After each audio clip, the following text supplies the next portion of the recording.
Olá, tudo bem? Você sabe o que é um aguilhão? Uma aguilhada? Para que serve? Não? Então não saia daí. Seja bem-vindo a este canal. Sou o professor Egivanildo Tavares.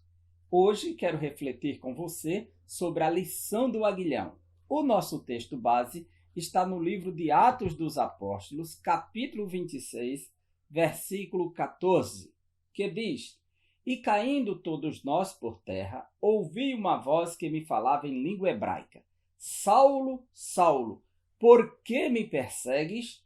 Dura coisa é recalcitrares contra os aguilhões. O que podemos aprender com esse texto? Por que o Senhor Jesus usou esta metáfora quando teve um encontro com Saulo na estrada de Damasco?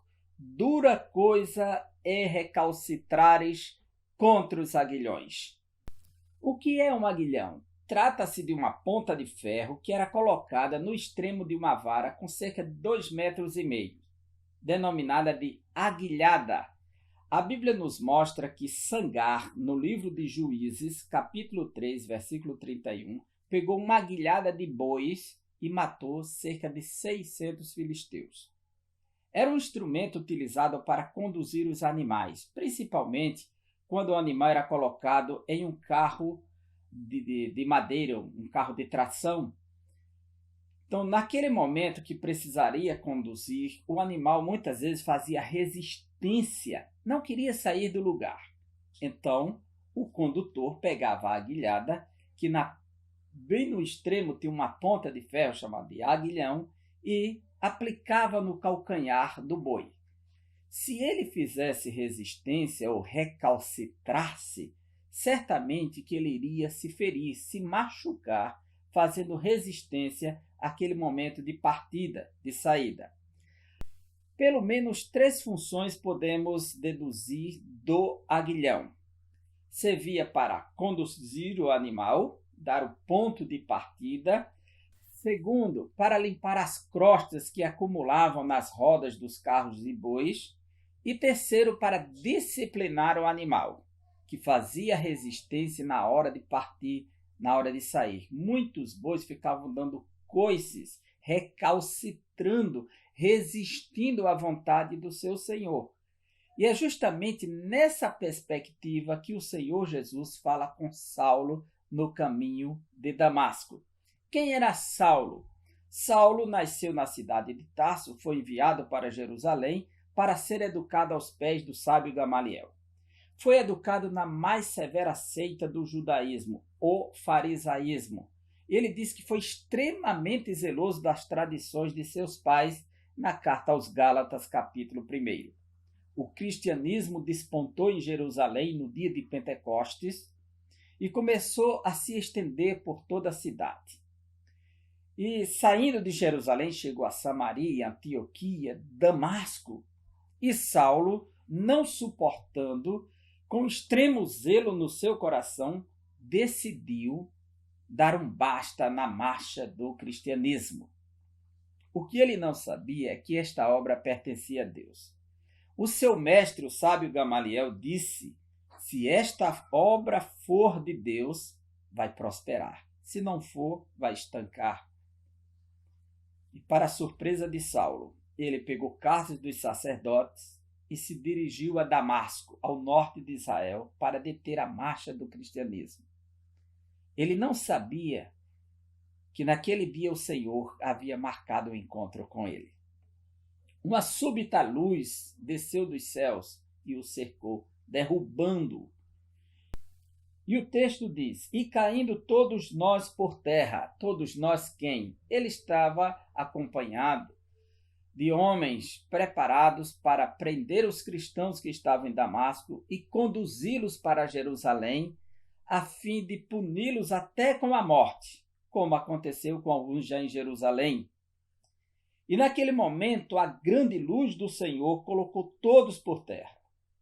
E ele diz claramente: ouvi uma voz que me falava em língua hebraica. Paulo era judeu, Jesus, o Messias, era judeu. Ele precisava ouvir na língua do seu povo, a voz do Messias.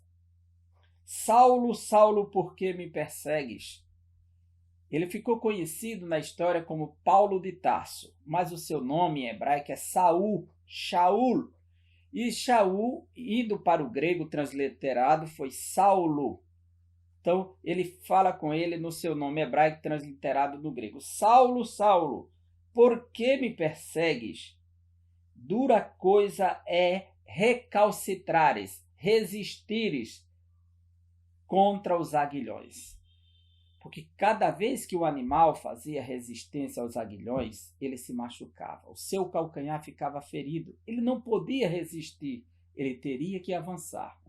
E Saulo estava resistindo ao cristianismo por conta do extremo zelo da lei e das tradições judaicas. Mas aquela obra não pertencia aos cristãos, era do próprio Senhor. E perseguir a igreja de Cristo é perseguir o próprio Cristo. O cristianismo é o corpo do próprio Senhor na terra e ninguém pode resistir ao Senhor Jesus. A sua obra será sempre triunfante. Quando Paulo ouviu a voz do Senhor e compreendeu que aquela obra era do Senhor, o seu coração foi convertido pelo poder do Senhor. Ainda que ele estivesse na contramão, ainda que ele estivesse se opondo, mas o Senhor o queria para a sua obra. E ele não pôde resistir ao poderoso chamado de Deus. Veja a grandiosidade do apóstolo que foi chamado por Cristo Jesus, que ouviu a voz, que ele não podia recalcitrar, resistir aos aguilhões do Senhor, porque ele só iria se machucar. E ao se render ao soberano chamado do Senhor, o resultado desta obra. Esta é uma obra santa que ninguém detém. A igreja do Senhor, o corpo vivo do Senhor, que vai sempre marchar e triunfar na face da terra, que ninguém pode resistir. Avancemos sempre, servindo ao Senhor, sabendo que ninguém pode deter a sua igreja. O corpo vivo do Senhor na face da terra, composta de todos os fiéis, os santos que estão em Cristo Jesus.